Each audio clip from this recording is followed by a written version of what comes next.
Messi വരും എന്നുള്ളതായിരുന്നു ഏറ്റവും വലിയൊരു പ്രഖ്യാപനം. അവസാനം മെസ്സി ചതിച്ചാശാന എന്ന് പറയുന്ന പോലെ മെസ്സി വന്നില്ല എന്ന് മാത്രമല്ല, മെസ്സി ഇനി വരുമോ ഇല്ലയോ എന്ന് പോലും അറിയില്ല. പക്ഷേ ഇതിൻ്റെ ഉള്ളിൽ നടന്ന കുറേയധികം കാര്യങ്ങളുണ്ട്. ഒന്ന്, മെസ്സി വന്നാൽ മെസ്സിക്ക് കൊള്ളാം എന്ന രീതിയിൽ വരെ കാര്യങ്ങൾ എത്തുന്നു. അതിൽ കായിക മന്ത്രി അബ്ദുറഹ്മാൻ ഉൾപ്പെടെയുള്ള ആളുകൾ അതിൽ കൃത്യമായ അവരുടെ ഒരു ജാഗണായി മാറി നിൽക്കുന്ന ഒരു അവസ്ഥ ഉണ്ടാകുന്നു. കലൂർ രാജ്യാന്തര സ്റ്റേഡിയം അതിനെ ഇപ്പോൾ നവീകരിക്കുന്ന പ്രവർത്തനങ്ങൾ നടപ്പിലാക്കിക്കൊണ്ടിരിക്കുന്നു. ഇതിനൊക്കെ എന്ത് മാനദണ്ഡത്തിന്റെ അടിസ്ഥാനത്തിലാണ് ഈ സ്റ്റേഡിയം കൊടുത്തത് എന്നതിനെ കുറിച്ച് പോലും നമുക്ക്, അതായത് പൊതുജനങ്ങൾക്ക് പോലും ധാരണയില്ല. ഹൈബിയുടൻ അറിയില്ല, അവിടുത്തെ എം പിക്ക് അറിയില്ല, അവിടുത്തെ പ്രദേശത്തെ MLA-മാരോട് ചോദിച്ചാൽ വ്യക്തമായ ധാരണയില്ല. അതിൻ്റെ സ്പോർട്സ് കൗൺസിലിനോടോ അല്ലെങ്കിൽ ഏതെങ്കിലും ഒരു ആൾക്കാരോട് ചോദിച്ചു കഴിഞ്ഞാൽ ആർക്കും പറയാം, എല്ലാവരും കൈമലർത്തുകയാണ്. യഥാർത്ഥത്തിൽ മാംഗോ ഫോണിന് ശേഷം അല്ലെങ്കിൽ മുട്ടിൽ മരമുറിക്ക് ശേഷം കേരളം കണ്ട അടുത്തൊരു തട്ടിപ്പായിരുന്നു മെസ്സി. ഓക്കെ, അതിനു മുമ്പ് നമ്മൾ പറയണം വേർ വി സ്റ്റാൻഡ് എന്ന് പറയണം അല്ലേ. പ്രബുദ്ധ കേരളമാണ്. ഇത്രയും പറ്റിക്കപ്പെടാൻ വേണ്ടിയിട്ട് നിന്നു കൊടുക്കുകയാണ്. അങ്ങനത്തെ ഒരു ജനത മലയാളികളെ ഉള്ളൂ. നമുക്ക് എല്ലാവരോടും പുച്ഛമാണ് മനുഷ്യ. എന്താ ബംഗാളിയോട് പുച്ഛം, തമിഴരോട് പുച്ഛം, ഗുജൂസിനോട് പുച്ഛം. മലയാളി പൊളിയാണ് എന്നാണ് പറച്ചില്, മല്ലു പൊളിയാണ്. പക്ഷെ റൈറ്റ് ഫ്രം ദ ബിഗിനിങ് ആലോചിച്ച് നോക്കൂ, ഇത്രയും മണ്ടനായിട്ടുള്ള ഒരു ജനത വേറെ ഉണ്ടോ?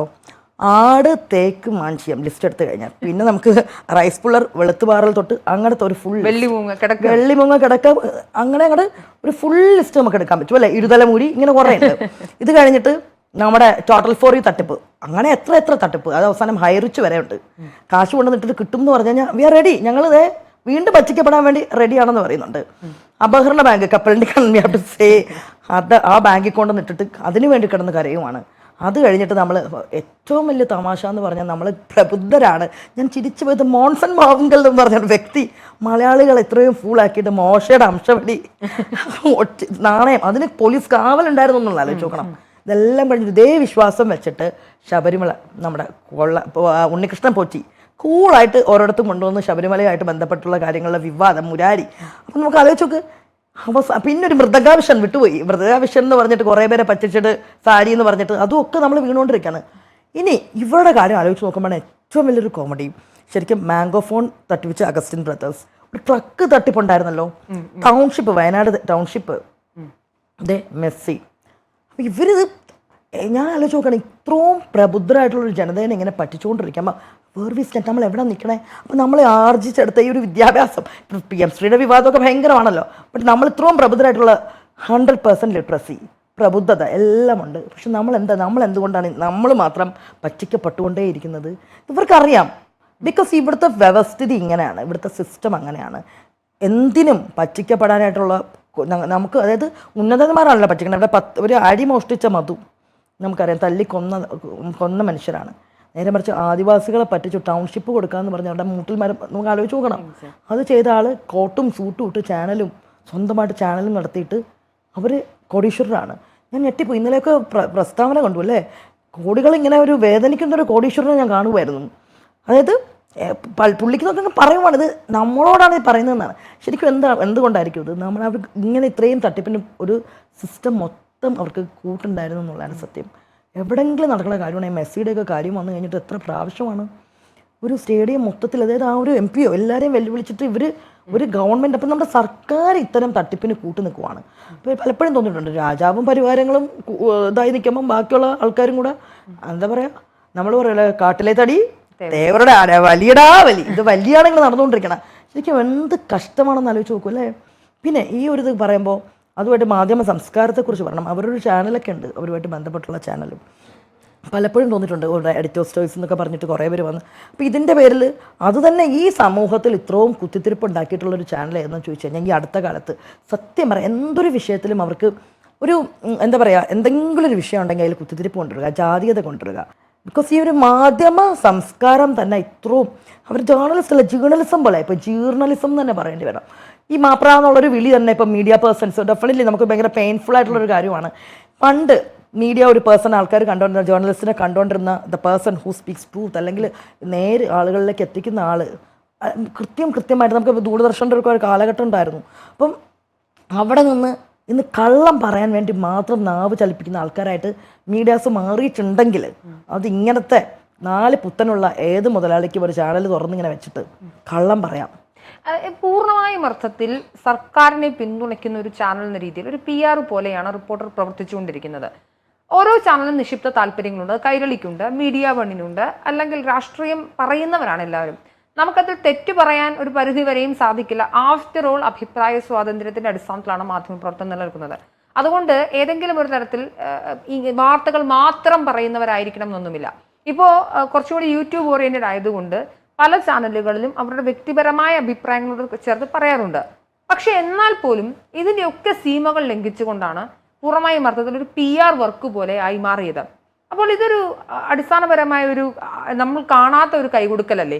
അതായത് PR വർക്ക് ഞങ്ങൾ ചെയ്തോളാം, അപ്പോൾ ഞങ്ങളുടെ തട്ടിപ്പിന് നിങ്ങൾ കൂടെ നിൽക്കൂ എന്ന് പറയുന്നത് പോലെയല്ലേ ഇത്?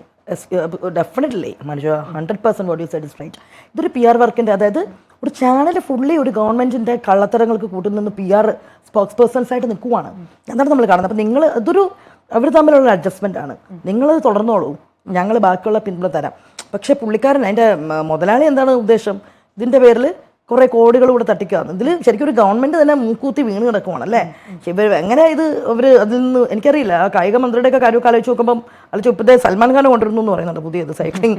അപ്പം അതിന് സ്പെയിനിൽ പോയ 13 ലക്ഷം. ഞാൻ എപ്പോഴും ഒരു കാര്യം ആലോചിച്ച് മനസ്സിലാം, ശരിക്കും നമ്മൾ ഇവിടെ ഇതേ റിപ്പോർട്ടേഴ്സ് തന്നെ റിപ്പോർട്ട് ചെയ്തിട്ടുണ്ടായിരുന്നു. നമ്മുടെ കായികമേള ഇപ്പോൾ നടന്നപ്പോൾ പരാധീനതയുള്ള കുട്ടികൾ, ഒരു ഷൂസ് ഇല്ല, അവർ ഓടുന്നു, അങ്ങനെ വീടില്ലാത്ത കുട്ടികളുടെ ഒരു കോച്ച് കൂടെ നിന്ന് കരഞ്ഞു ഒരു കുട്ടിയുടെയൊക്കെ.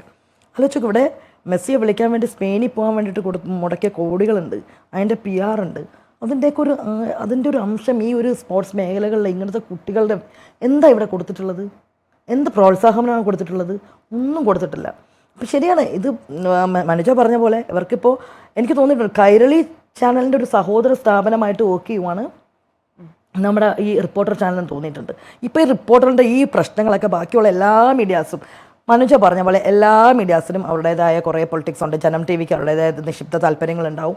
പിന്നെ ബാക്കി നമുക്ക് നോക്കാം, മനോരമയ്ക്ക് ഓഫ് കോഴ്സ് അവരുടേതായ ഒരുപാട് അവർ കാണിക്കുന്നില്ല എങ്കിൽ ഓരോ ചാനലിലും ഉണ്ട്. പക്ഷെ അപ്പോഴും ഇത്രയും വലിയൊരു തട്ടിപ്പൊക്കെ വരുമ്പോൾ അവരത് അതിനെക്കുറിച്ച് പല ഞാൻ കൈരളി കയറി നോക്കി എന്തെങ്കിലും ഉണ്ടാവോ? ചുമ്മാ കൈരളി നോക്കിയപ്പോൾ ലക്ഷ്മിനാഥയുടെ മാജിക് ഓവനിൽ അവിടെ ചിക്കൻ പീസ് വെച്ചുകൊണ്ടിരിക്കുകയാണ്. മൂട്ടിൽ ശരിക്കും ഒന്ന് ആലോചിച്ച് നോക്കണേ, ശരിക്കും നമ്മൾ എവിടെ എത്തി നിൽക്കുവാണ്? ഇതാണോ മാധ്യമ സംസ്കാരം എന്ന് പറയുന്നത്? നമ്മുടെ മുന്നിലാണല്ലോ ഈ ഫുൾ കള്ളത്തരം നടക്കുന്നത്. ഇനിയും മെസ്സി വരും എന്നൊരു പറയുമ്പോൾ അത് വിശ്വസിക്കുന്ന ആൾക്കാരുണ്ടെന്നുള്ളതാണ്. ഞാൻ കണ്ടു വീണ്ടും പുള്ളിയുടെ വാർത്താ സമ്മേളനം മെസ്സി വരും എന്ന് പറയുമ്പോൾ അതെ അതിനെക്കുറിച്ച് സംസാരിക്കാം എന്ന് പറയുമ്പോൾ അപ്പോഴേക്കും ഇപ്പൊ മരമുറിയെ കുറിച്ച് ഒരാൾക്കും സംസാരിക്കണ്ട. വയനാട്ടിലെ ടൗൺഷിപ്പ്, വയനാട് സമയത്ത് എന്താ പറഞ്ഞ ടൗൺഷിപ്പ്, അതിനെക്കുറിച്ച് അത് എന്തായി? ഒരാൾക്കും സംസാരിക്കണ്ട. മാംഗോ ഫോണ്, ട്രക്ക് തട്ടിപ്പ്, അങ്ങനെ പറഞ്ഞ ആ ബ്രദേഴ്സിന്റെ പേരിൽ എത്രയോ കേസുകളാണ്. പക്ഷെ ഇങ്ങനെ കേസ് ഞാൻ ആലോചിച്ച് നോക്കുകയാണ്, ഈ ഒരു സൊസൈറ്റി എന്ന് പറയുമ്പോൾ മുതലാളിമാർ എന്ത് വൃത്തികേട് ചെയ്തു കഴിഞ്ഞാലും അവർക്ക് നിർലോഭം പിന്തുണ കൊടുക്കുന്ന ഒരു സൊസൈറ്റി. വിശന്നൊരാൾ ഒരു മോഷണം നടത്തിപ്പോയാൽ നിവർത്തികേട് കൊണ്ട് ചെയ്തു പോയി കഴിഞ്ഞാൽ എല്ലാ പ്രമുഖ പത്രങ്ങളിലും ഫോട്ടോയും അഡ്രസ്സും സഹിതം വരിക. എന്ത് വ്യവസ്ഥിതിയല്ലേ? അങ്ങനെ ചെയ്യണ കാട്ടുകള്ളൻ കോട്ടും സൂട്ടും ഇട്ട് ജനങ്ങളെ നോക്കി എരവാദം പഠിപ്പിക്കുക. അത് കാണേണ്ടി വരുന്ന ഒരു ജനത എന്ന് പറയുമ്പോൾ നമ്മൾ എവിടെ നിൽക്കുവാണ്? നമ്മൾ എവിടെ കിടക്കുവാണ്? എന്താണ് നമ്മൾ നേടിയ ഒരു സാക്ഷരത? മാധ്യമ സ്ഥാപനങ്ങൾ ഹൈജാക്ക് ചെയ്യപ്പെടുന്നില്ലേ? അല്ലെങ്കിൽ നിക്ഷിപ്ത താല്പര്യങ്ങൾ സംരക്ഷിക്കാൻ വേണ്ടി ഹൈജാക്ക് ചെയ്യപ്പെടുന്ന ഒരു അവസ്ഥയുണ്ടല്ലോ. അപ്പോൾ അത് നമുക്ക് ഏത് തരത്തിൽ, അല്ലെങ്കിൽ ഇനി എങ്ങനെയായിരിക്കണം നമ്മൾ ഇത്തരത്തിലുള്ള ആൾക്കാരോട് നമ്മളുടെ ഒരു പ്രതിരോധം എങ്ങനെയായിരിക്കണം? സാമൂഹിക പ്രവർത്തകൻ, എഴുത്തുകാരി കൂടിയാണ് ആ ഒരു അർത്ഥത്തിൽ. അല്ല, സൊസൈറ്റി തന്നെ നമുക്ക് നമ്മുടേതായ കാര്യങ്ങളിൽ ഒരുപാട് മാറ്റങ്ങൾ കൊണ്ടുവരാൻ പറ്റും. ഡെഫിനറ്റ്ലി ഇപ്പോൾ വെസ്റ്റഡ് ഇൻട്രസ്റ്റ് ഉണ്ട് എന്ന് പറയുന്ന ചാനൽസിന് ഡെഫിനറ്റ്ലി നമുക്ക് അതിൽ നിന്ന് കാണേണ്ട എല്ലാം ഈ നമ്മൾ കാണാനുള്ളത് കൊണ്ടാണല്ലോ. പണ്ടൊക്കെ ഒരു സമയത്ത് സോളാർ വിവാദം ഉണ്ടായ സമയത്തൊക്കെ മഞ്ഞപത്രങ്ങൾ ഒരുപാട് എന്താ സംഭവങ്ങൾ ഇതിങ്ങനെ എഴുതിക്കൊണ്ടേയിരിക്കും. എന്താണ് സരിത, അപ്പം അറിയാം ലൈംഗിക അരാജകത്വമുള്ളൊരു കൂട്ടം ആൾക്കാർ ഇവിടെ ഉണ്ട്. അപ്പം സരിത എന്ത് ചെയ്തു? സരിതയുടെ CD-ക്ക് വേണ്ടി ഓടിയിട്ടുണ്ട്. അപ്പം ഇങ്ങനെയുള്ള ആൾക്കാരുണ്ട്. പക്ഷെ ഡെഫിനറ്റ്ലി നമ്മൾ തന്നെ ആദ്യം അവനവൻ സ്വയം നന്നാവുക. എന്തുകൊണ്ട് ഞാൻ ആ ചാനലിനെ കാണാൻ വേണ്ടിയിരിക്കുന്നു? അല്ലെങ്കിൽ ഒരു അവിഹിത ഗർഭത്തെക്കുറിച്ച് വാർത്ത വന്നു കഴിഞ്ഞാൽ ഈ കേരളത്തിൽ വിഷയങ്ങൾ ഒരുപാടുണ്ട്. Why this people are running after അവിഹിത ഗർഭം? അത് ചിന്തിക്കണം. Actually correction has to start from our self അല്ലേ? നമ്മുടെ വീട്ടിൽ നിന്ന് നമ്മൾ ആദ്യം നമ്മളെ റെക്ടിഫൈ ചെയ്ത്, കുടുംബത്തിൽ നിന്ന് റെക്ടിഫൈ ചെയ്ത് ഒക്കെ ആയിക്കഴിഞ്ഞ് നമ്മൾ അവനവൻ തീരുമാനിച്ചാൽ മതി. ആ ഒരു സംസ്കാരത്തിൽ നിന്ന് മലിനമായ സംസ്കാരത്തിൽ നിന്ന് നമുക്ക് മാറി നിൽക്കാം. നമുക്ക് കറക്റ്റായിട്ട് ഇപ്പം ശരിക്കും ന്യൂസ് എന്ന് പറയുമ്പോൾ ഏത് ന്യൂസിനെ ഡിപ്പെൻഡ് ചെയ്യണമെന്ന് അറിയില്ല. ഇപ്പം വാർത്താ ചാനലുകൾ വെക്കാൻ തന്നെ കുട്ടികളുള്ള വീടുകളിൽ പേടിയാണ്. കാരണം പലതും അല്ലേ അങ്ങനത്തെ ഒരു ഇതായി. പക്ഷെ നമുക്ക് ഒരുപാട് കാര്യങ്ങൾ നമുക്ക് ചെയ്യാൻ പറ്റും. എന്ത് കാര്യങ്ങളും സൊസൈറ്റി വേറെ പല കാര്യങ്ങളിലേക്ക് നമ്മുടെ ആ ഒരു എനർജീനെ ചാനലൈസ് ചെയ്ത് വിടുക. നമുക്ക് ചെയ്യാനായിട്ട് ഒരുപാട് കാര്യങ്ങളുണ്ട്, അതിലേക്ക് നമ്മൾ ചാനലൈസ് ചെയ്ത് വിടുക. ഇത് കണ്ടിട്ട് അങ്ങോട്ടും ഇങ്ങോട്ടും തമ്മിൽ സോഷ്യൽ മീഡിയ തന്നെ തല്ലുണ്ടാക്കുന്നു. ആക്ച്വലി നമ്മൾ നമ്മുടെ ഒരുപാട് എനർജി, നമ്മുടെ പോസിറ്റീവ് മൈൻഡ് ഇതൊക്കെ അങ്ങ് വേസ്റ്റ് ചെയ്യുവാണ്, അല്ലെങ്കിൽ നമ്മൾ നെഗറ്റിവിറ്റിയിലേക്ക് അങ്ങ് പോവുകയാണ്. വേണ്ടെന്ന് ഈ ഒരു ചാനൽ കൊണ്ട് നമുക്ക് എന്ത് കിട്ടുന്നു എന്ന് ആലോചിച്ച് നോക്കി കഴിഞ്ഞാൽ ഒന്നുമില്ല. നമ്മൾ തന്നെ കണ്ടിട്ട് 2 ഫേസ്ബുക്ക് പോസ്റ്റ് ഇടുന്നു, കുറേ ആൾക്കാരും തെറി വിളിക്കുന്നു, നമ്മുടെ മനസ്സമാധാനം അവിടെ പോകുന്നു. നമ്മൾ എന്ത് കിട്ടി അന്നത്തെ ദിവസം? നമുക്ക് എന്തെങ്കിലും കിട്ടിയോ? ഒന്നുമില്ല. അപ്പം ഇത് മാറാൻ നമുക്ക് കഴിയണം. നമുക്ക് നമ്മുടെ ലൈഫുണ്ട്, അല്ലെങ്കിൽ നമുക്ക് ചെയ്യാനായിട്ട് ഒരുപാട് കാര്യങ്ങളുണ്ട്. അത് വീട്ടിൽ ചെയ്യാനാണ്, ഫാമിലിക്ക് ചെയ്യാനാണ്, സമൂഹത്തിന് ചെയ്യാൻ ഒരുപാട് കാര്യങ്ങളുണ്ട്.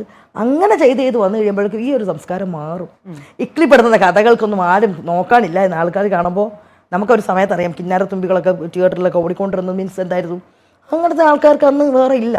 പക്ഷെ ഇന്നിപ്പോൾ അങ്ങനത്തെ സിനിമകളൊന്നുമില്ല. എന്തുകൊണ്ടാണ്? ബാക്കി പല ആൾക്കാർക്ക് അതിലുള്ള ഇൻട്രസ്റ്റ് ഇല്ല, വേറെ എല്ലാം ഉണ്ടല്ലോ. അപ്പോൾ ആ രീതിയിൽ നമുക്കിപ്പം വേറെ എന്തൊക്കെ മീഡിയാസ് നമുക്ക് അറിയണമെങ്കിൽ നോക്കി കഴിഞ്ഞാൽ മതി. CNN തൊട്ട് പല വിരൽത്തുമ്പിലുണ്ട് അല്ലേ ഇൻഫർമേഷൻസ്. അത് നോക്കുക.